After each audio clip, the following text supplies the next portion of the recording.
Louvado seja o nome do Senhor, por mais uma manhã estarmos diante de sua presença, diante de sua palavra, podendo adorar o seu santo nome. Quero saudar a todos os irmãos, todos que nos visitam, graça e paz, que o Senhor nos abençoe aqui esta manhã na meditação da sua palavra. Peço que você abra então a palavra do Senhor, mais uma vez no Salmo 119, versículo 161, nós vamos meditar hoje, a partir do versículo 161 até o versículo 168.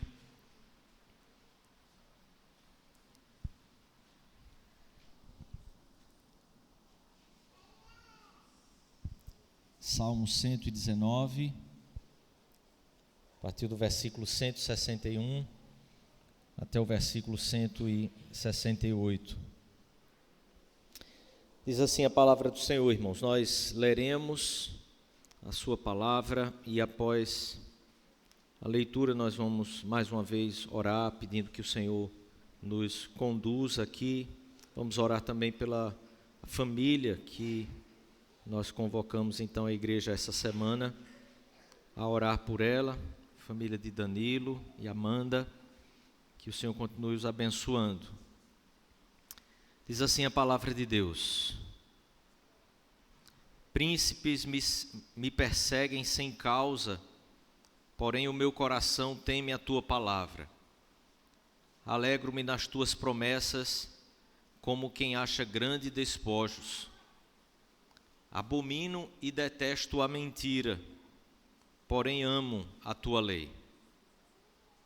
7 vezes no dia eu te louvo pela justiça dos teus juízos. Grande paz têm os que amam a tua lei, para eles não há tropeço. Espero, Senhor, na tua salvação e cumpro os teus mandamentos. A minha alma tem observado os teus testemunhos, eu os amo ardentemente. Tenho observado os teus preceitos e os teus testemunhos, pois na tua presença estão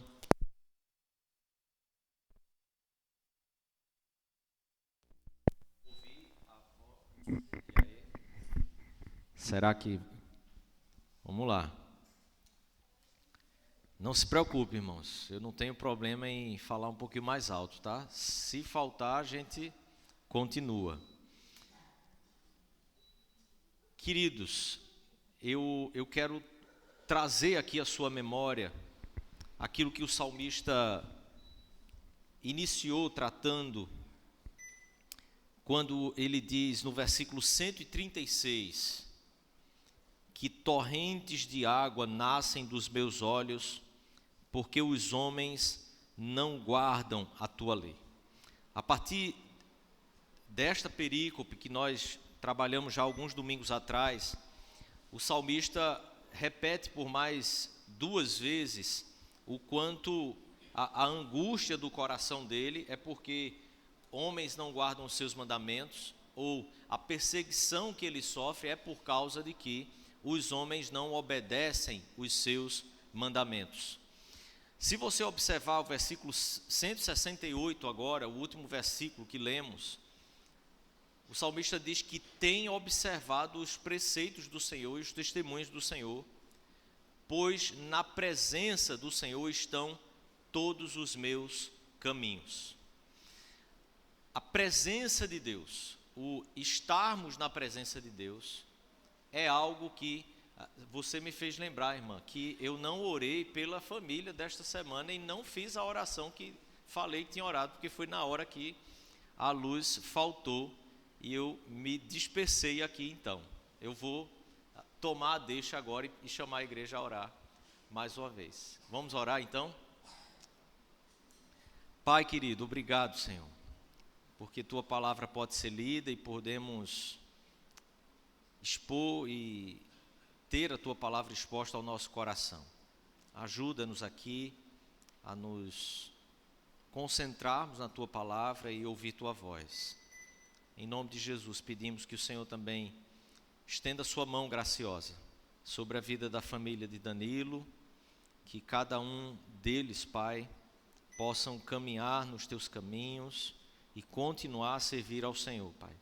Abençoe-os em sua casa, nas demandas, os fortaleça, Senhor, para a glória e honra e louvor do teu santo nome. Em nome de Jesus. Amém, Senhor. Amém.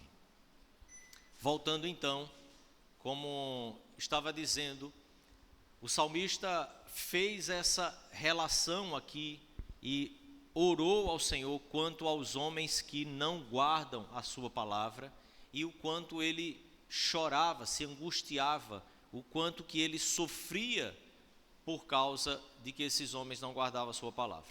O contraponto aqui é exatamente a vida do salmista, observa a tua palavra, temo a tua palavra, guardo a tua palavra, amo a tua palavra. Antes de voltarmos então ao versículo 61, o primeiro versículo dessa perícope, eu quero que você observe que o grande eixo, o grande alicerce para todo o raciocínio que ele desenvolve aqui é a presença de Deus, é estarmos na presença de Deus, aquilo que os reformadores chamavam de corandeu, o vivermos na presença do Senhor, andarmos na presença do Senhor, o não estarmos na presença de Deus apenas quando estamos cultuando a Ele, mas durante todos os dias da nossa vida. Em Cristo Jesus, pela fé em Cristo Jesus, pela fé na palavra de Deus, nós passamos a viver diante da presença desse Deus e em submissão a esse Deus. Eu chamo então sua atenção para que você volte ao versículo 61 e a partir disso nós caminharemos. Estando na presença de Deus e tendo esse pressuposto de que a nossa vida é diante da presença do Altíssimo constantemente e invariavelmente, o salmista diz então que príncipes perseguem a ele sem causa, porém o coração dele continua a temer a palavra de Deus. O salmista está nos informando aqui, primeiro, o quanto, ou nos lembrando aqui, o quanto que o próprio coração dele foi dominado já, foi conduzido pelo próprio Senhor, e isso nós trabalhamos nessas diversas perícopes que trabalhamos anteriormente. O salmista mostra o quanto que ele é refreado pelo amor do Senhor. Então, príncipes, e a ideia aqui de príncipes são lideranças, governantes, autoridades, todos aqueles que estão sobre a vida dele, têm autoridades na própria relação que existe com ele, ainda que ele também fosse uma autoridade, também fosse uma liderança. A revelação, ou aquilo que o salmista nos diz é que o coração dele, ele tem sido refreado, mesmo sendo perseguido sem causa, por causa desse coração que teme a palavra de Deus. Por causa desse coração que, mesmo sendo por sua natureza desesperadamente corrupto e enganoso, esse coração que foi dominado pela palavra de Deus, esse coração que é refreado pela palavra de Deus, mantém-se no temor da sua palavra, ainda que injustamente esteja ou tenha sido perseguido. Observe que na relação ou na comparação que nós podemos fazer com a vida do salmista, observe que quando alguma afronta que recebemos, ela vem com justa causa, nós até podemos absorvê-la de forma mais humilde, podemos reconhecer de forma mais humilde, mas ainda quando essas afrontas ou perseguições, elas nos vêm de forma a que nós julgamos ser injusto ou injustas, muitas são as vezes que o nosso coração se rebela, muitas são as vezes em que o nosso coração se manifesta de forma contrária à própria palavra de Deus, e o que acontece, e o que o salmista nos revela aqui, é que se esse temor à palavra de Deus não for o que refreie, não for o que controla o nosso coração, mesmo quando as perseguições ou afrontas sejam justas, o nosso coração muitas vezes vai se rebelar, vai se levantar contra isso, contra aquilo que nos acontece. Quanto mais quando de fato reconhecemos e for verdade que a afronta, a perseguição foi injusta. Então observe, se no pouco não dominarmos o nosso coração pelo temor da palavra de Deus, quando no muito formos afrontados e desafiados, muito menos nós teremos a capacidade de ter o coração em obediência à palavra de Deus, andando em obediência à palavra de Deus, porque o Senhor nos dá tudo aquilo que nós vivemos para que o nosso coração seja exercitado nessa mesma piedade, em andarmos em conformidade com a palavra de Deus, ainda que perseguidos, afrontados de forma injusta ou sem causa alguma que possa trazer algum motivo pelo qual a perseguição venha sobre nós. O salmista diz então: alegro-me nas tuas promessas, como quem acha grande despojo. Há uma riqueza que é associada então nas promessas de Deus, nas garantias que a palavra de Deus dá para cada um daqueles que em seu coração está resoluto em andar em conformidade com a sua palavra. E lembre-se, o salmista aqui não está nos trazendo uma ideia de que alguns são capazes de fazer isso e outros não. Toda a referência que ele faz é que é preciso, e citamos isso aqui em outro momento, é com violência até que o nosso coração precisa ser dominado. Quando ele diz: induzo o meu coração à obediência da tua palavra, esse coração que temos é um coração que é por si só, em si mesmo, em sua própria natureza, rebelde. Ele quer se levantar, ele quer agir em contrário à palavra de Deus, e é então com essa certeza de que a palavra nos dá garantias e promessas, recompensas, bem-aventuranças àqueles que se associam a ela, àqueles que andam em conformidade como ela diz. O salmista então diz que alegra-se nessas promessas do Senhor, como quem acha grandes despojos.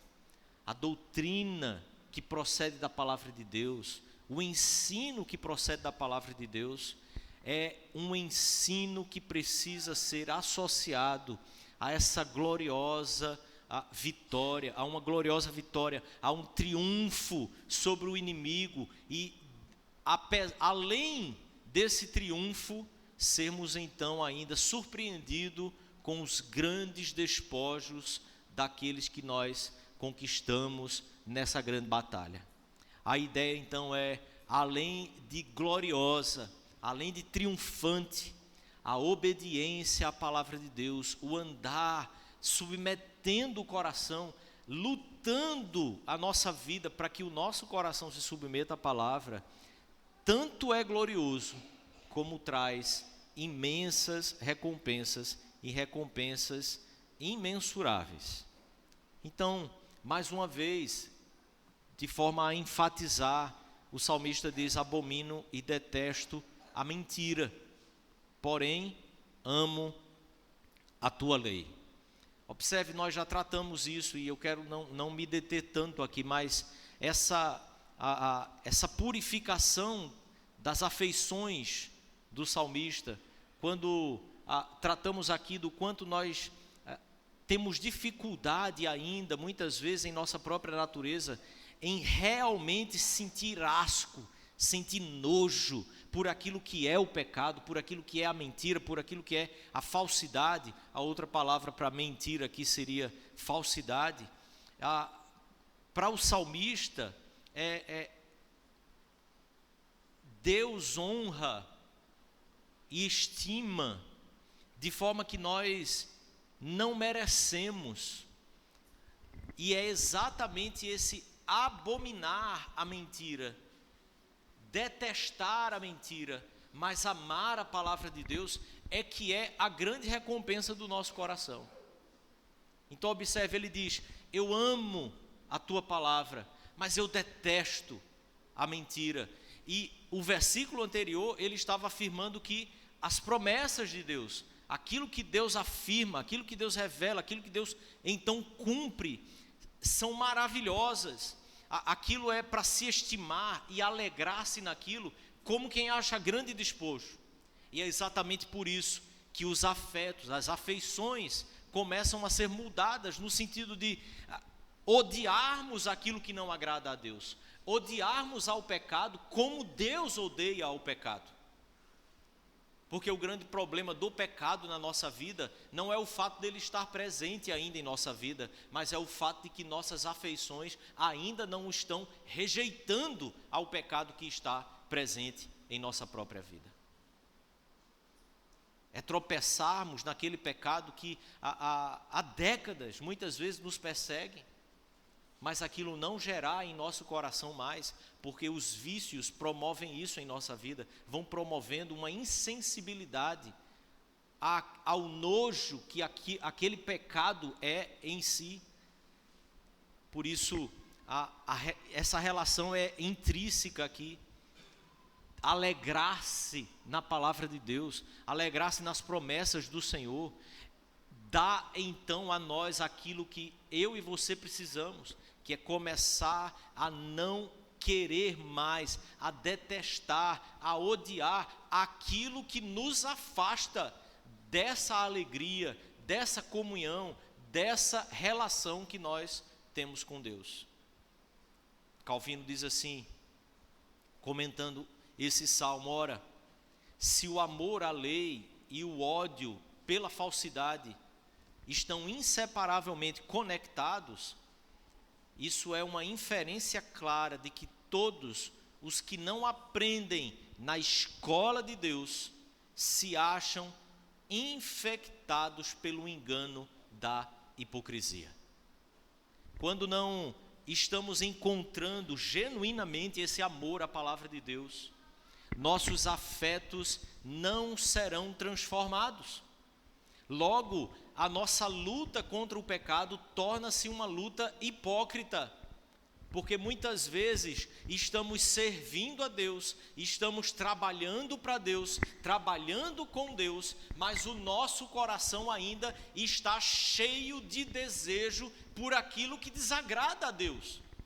Isso não é vida piedosa, isso não é piedade, e não importa se você não tem uma liderança na igreja, não importa se o seu trabalho para o Senhor é um trabalho mais escondido, um trabalho que as pessoas não vejam tanto, mas independente disso, ainda que você esteja andando velozmente no serviço a Deus, promovendo muitas atividades para o avanço do reino de Deus, quando o nosso coração não está amando somente a Deus, se o seu coração e o meu coração estiverem amando a obra de Deus, estiverem amando as coisas de Deus, mas não estiver ardendo de amor por Ele e pela obediência em você a esta palavra de Deus, pouco importa para Deus aquilo que você está fazendo para Ele.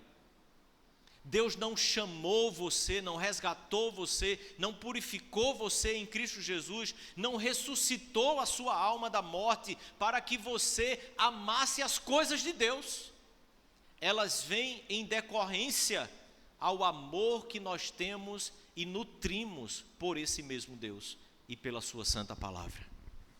Amar a palavra de Deus, obedecer a palavra de Deus é fruto de um afeto transformado por essa mesma palavra, onde Deus e somente Deus ocupa o primeiro lugar em nosso coração, o grande anseio da nossa alma, o grande anseio da nossa vida. E lembre-se, a grande base para tudo isso que estamos dizendo ele diz que todos os seus dias estão na presença do Senhor. Nós vivemos na presença de Deus. Deus não enxerga apenas os nossos atos, mas enxerga também o nosso próprio coração.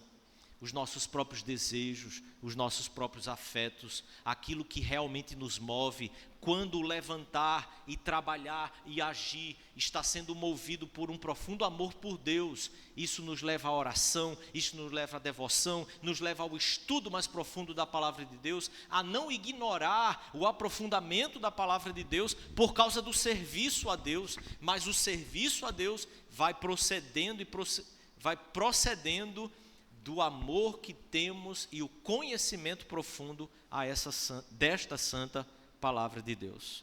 Versículo 64, o salmista diz: 7 vezes no dia eu te invoco, pela justiça, eu te louvo, pela justiça dos teus juízos. A expressão aqui, juízo de Deus, em muitos lugares, ou muitos estudiosos entendem como o castigo que Deus inflige sobre os seus pecadores, ou sobre os pecadores, e que se aplica muitas vezes, de outra forma, à providência de Deus, a providência pela qual Ele governa todas as coisas, governa o mundo, governa a nossa vida, governa todos os nossos passos. Isso são os juízos de Deus. Mas eu prefiro aqui entender numa terceira opção, que seria o profeta louvando a Deus por aquilo que ele proporciona a ele e as provas que Deus manifesta na própria vida dele, tanto quando ele pune, tanto quanto quando ele governa. Ou seja, isso não se separaria, quando Deus está punindo e quando Deus está governando. A ideia que muitas vezes nutrimos, que a punição de Deus é algo separado do seu governo amoroso, é o entendimento que cria em nós muitas vezes que o amor de Deus e a justiça de Deus estão separados. E aí então muitas vezes queremos focar e priorizar o amor dele, e outras vezes queremos focar e priorizar a sua justiça. A justiça de Deus punindo e governando é o amor de Deus agindo em nossa vida, em nossa realidade. Por isso a palavra de Deus diz que nós não podemos nos entristecer quando somos punidos por Deus, porque Ele faz isso com quem Ele ama. Então é preciso compreender que a expressão aqui para a lei divina, ou o juízo, né, justiça e juízo de Deus, se ficarmos só com a primeira interpretação de que seja essa punição de Deus, ela não é tão condizente com todo o ensino bíblico, porque o salmista está em todo o contexto ensinando sobre essa lei de Deus sendo aquilo que Deus usa para conduzir aqueles a quem Ele ama, mas para conduzir a todo o mundo. Graça e justiça de Deus são inseparáveis. Graça e justiça de Deus. O governo de Deus é Deus amando a sua própria criação. E assim Ele faz com misericórdia, justiça, graça, juízo, amor, punição. Tudo isso está agindo de forma conjunta, inseparável, simultaneamente, ao mesmo tempo. Nunca uma coisa ou outra, mas sempre todos os atributos de Deus estão ali agindo, interagindo, porque Ele é santo em todos os seus atributos. Versículo 165, então, o salmista faz uma relação aqui com paz e tropeço. Observe: grande paz tem os que amam a tua lei, para eles não há tropeço. Observe, na poesia, as palavras escolhidas são aquelas que melhor se harmonizam no seu ritmo, na sua estrutura e muitas vezes não necessariamente na sua etimologia, no seu significado primeiro. Então observe, paz aqui e tropeço estão como antagônicos, são antônimos textuais. Então o tropeçar aqui não está se referindo à ausência de queda, à ausência de obstáculos, à ausência de falhas na vida daqueles que amam a lei de Deus. Mas está tratando sobre, equivale dizer aqui, de uma serenidade, de uma tranquilidade que o assiste àqueles que amam a lei de Deus. Seria a ausência de perturbação, a ausência de uma crise, de um conflito externo. A palavra de Deus nos mostra que não. O próprio salmista descreve no contexto todo do salmo de que muitos conflitos e muitas perseguições, muita inquietação muitas vezes estão passando ali na sua vida. Mas a questão dele é, independente de tudo aquilo que possa tirar ou querer tirar a sua paz, aqueles que amam a lei de Deus têm a segurança de que pode simplesmente descansar nela, porque ela é uma rocha eterna. Essas coisas vão passar, as perturbações passam, as perseguições vão passar, as dificuldades passam, mas aqueles que amam a lei do Senhor têm grande paz. A paz não está então em não termos nada que nos perturbe, mas a paz está na firme convicção que se estabelece no coração, que crê plenamente que a palavra de Deus não passará, que a palavra de Deus é eterna, que ela foi dada eternamente e ela permanecerá para todo sempre, como vimos no domingo passado. Essa paz é fruto de uma convicção, e convicção é fruto daqueles que conhecem a palavra de Deus, porque não podemos amar aquilo que não conhecemos. Quanto mais conhecimento tivermos da palavra de Deus, mais amor pela palavra de Deus poderemos nutrir. Espero, Senhor, na tua salvação e cumpro os teus mandamentos. Essa virtude agora que os fiéis ou aqueles que querem andar em piedade é exatamente a paciência em suportar cada uma das dificuldades que temos na vida, é a paciência em suportar a própria cruz que o Senhor tem para cada um de nós, é a paciência em mortificar a sua carne e submetê-la de forma cabal, inteira, a Deus, ao seu senhorio sobre a nossa própria vida. Tudo isso vai se desenvolvendo.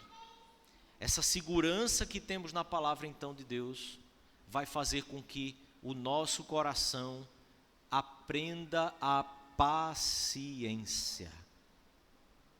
Você se sente irado muitas vezes, sem paciência mais com determinadas coisas que acontecem, absurdos que acontecem, coisas que estão para além daquilo que as tuas capacidades podem resolver.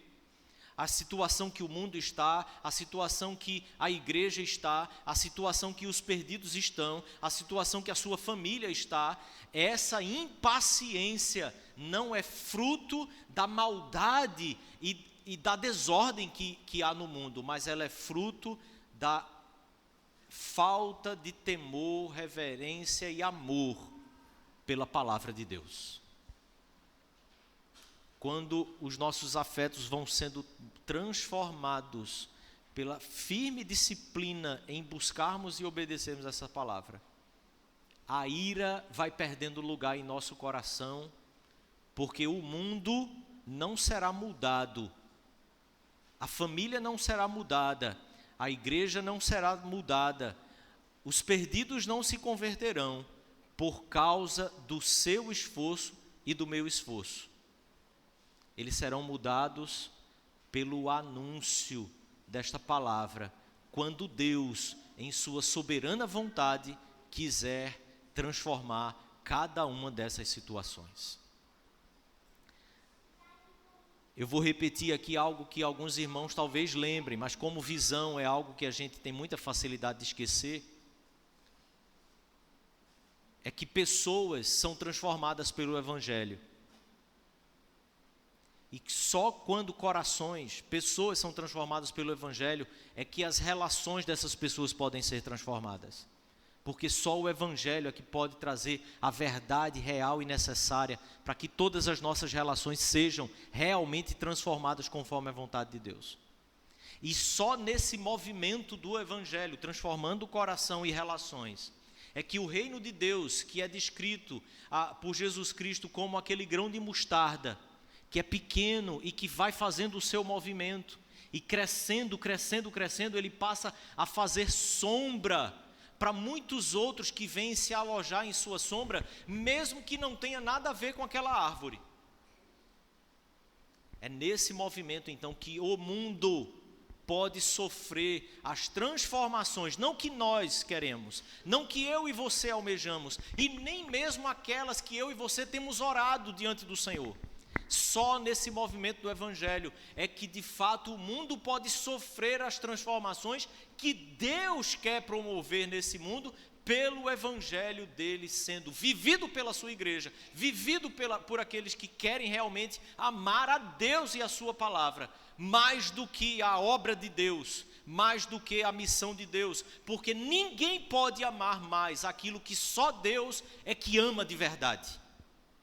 E todas as vezes que nós queremos amar mais as coisas de Deus do que Deus mesmo ama, nós estamos dizendo para Deus que somos melhores que Ele, que temos melhores intenções do que Ele e que temos melhores estratégias do que Ele. Estratégias melhores do que aquela que Ele colocou em sua própria palavra.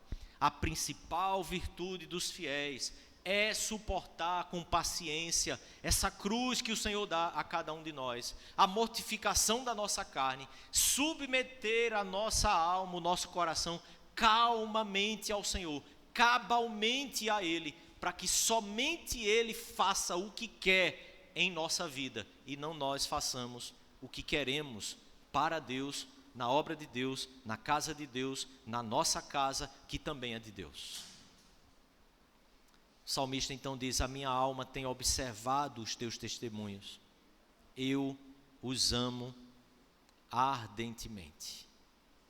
Querido e querida, amar a palavra de Deus é a única fonte propulsora, genuína, para fazer com que eu e você sirvamos a Deus. A nossa alma precisa observar os testemunhos de Deus e amar os seus testemunhos ardentemente, porque o Senhor diz que aqueles que o obedecem são de fato aqueles que o amam.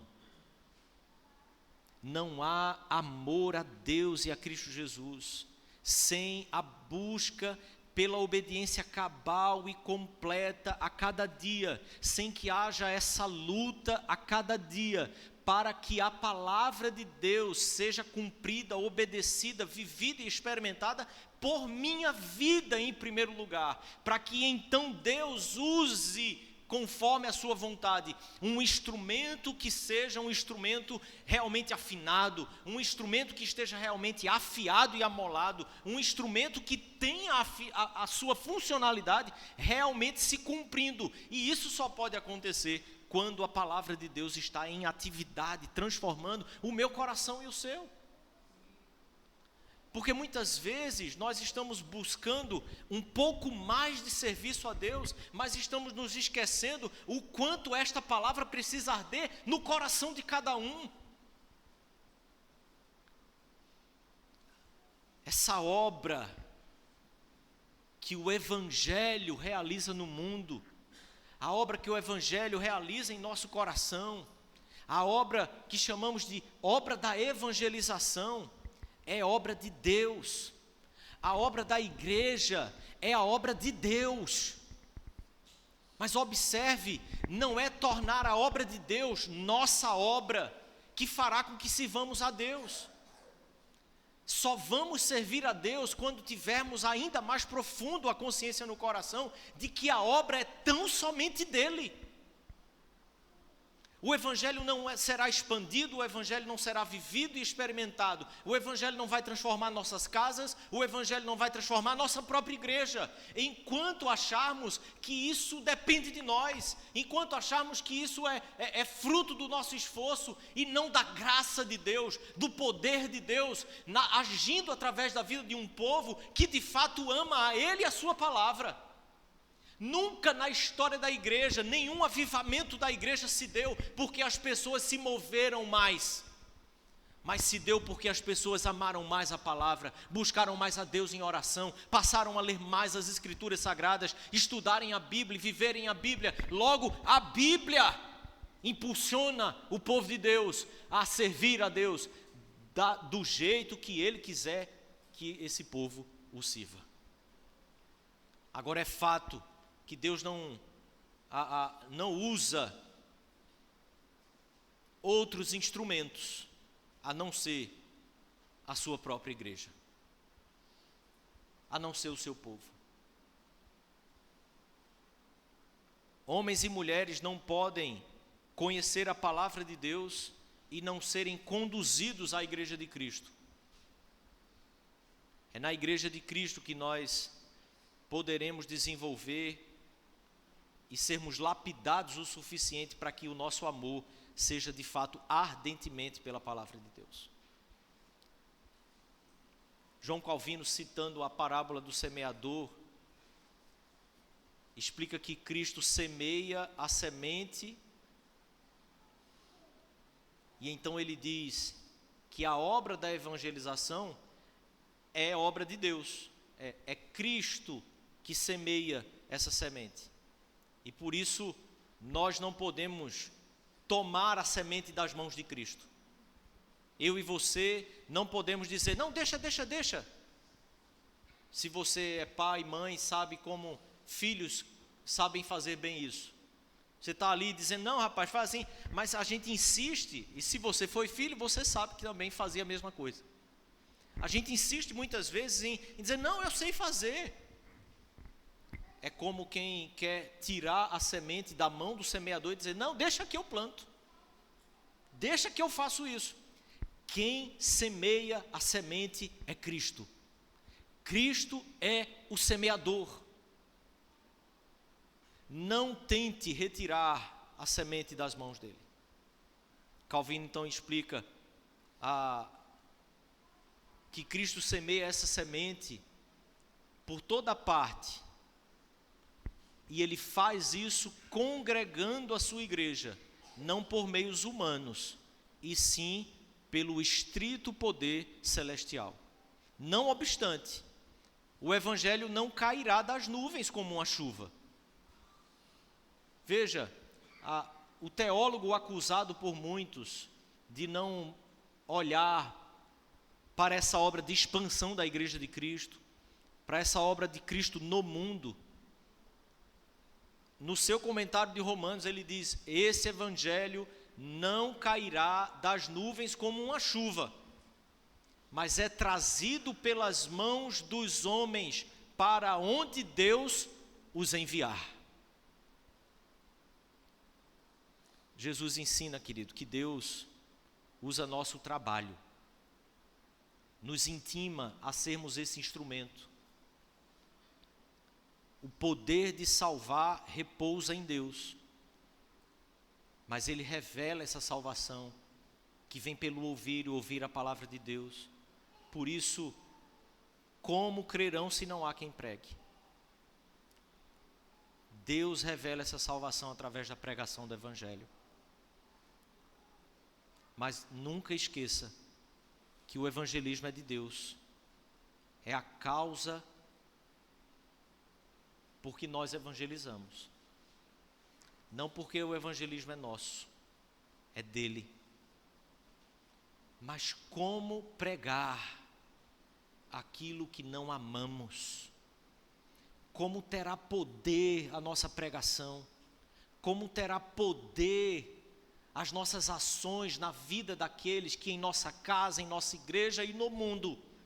Como haverá poder nessas palavras e nas nossas ações, se esta palavra da qual pregamos não é a palavra que está em nosso coração? Não é a palavra que queima e que arde em meu coração, a qual eu busco todos os dias, me debruço nela todos os dias. De onde sairá a fonte, a não ser que sejamos místicos e tomemos aquelas palavras de Jesus? Abre a boca e eu colocarei as palavras, quando você estiver diante dos líderes e das autoridades. Ora, Deus não vai te dar, querido, palavras que você não conhece. Deus não te usará com o poder que você pode ser usado, se a palavra de Deus não estiver guardada em seu coração. Então ele diz: tenho observado os teus preceitos, os teus testemunhos, pois na tua presença estão todos os meus caminhos. O nosso alvo primeiro, maior e último é aplicar a verdade divina a todo o âmbito da nossa experiência como cristão, da nossa experiência como ser humano. Aplicar a verdade divina nas nossas relações, aplicar as verdades divinas à família. E aplicar as verdades divinas não é tê-las apenas como um conceito, mas é descer com esses conceitos para as realidades práticas, para as posturas, as condutas, as reações que nós temos diante de todas as relações que mantemos. Toda a nossa vida, relações da nossa família, na igreja e no mundo que nos cerca. Sem que essa relação seja vivida, sem que essa verdade seja aplicada. Joel Bick diz no livro a Espiritualidade Reformada, que a igreja de Cristo jamais será reconhecida como a entidade na terra representante dos céus. Eu e você não poderemos ser reconhecidos como embaixadores do reino de Deus, se a lei de Deus não for aquilo que de fato conduz o nosso coração, as nossas casas e a igreja do Senhor aqui na terra. Porque a autoridade não está em nós, a autoridade não está na igreja, a autoridade não está na nossa família, por mais exemplo de perfeição que ela seja. A autoridade está somente na palavra e no poder da palavra, agindo em nossa vida, fazendo com que eu e você sejamos o melhor exemplo de transformação de vida que o ímpio, que o incrédulo, que o mundo, que a minha casa e que a sua casa podem conhecer. Amar a Deus, aplicar essa verdade todos os dias, porque na presença dEle estão todos os nossos caminhos. Todos os nossos caminhos. Feche os seus olhos, meu irmão e minha irmã. Coloque seu coração diante do Senhor mais uma vez. Coloque sua vida, seus passos, seus conceitos, suas experiências. Coloque-os todos diante do Senhor.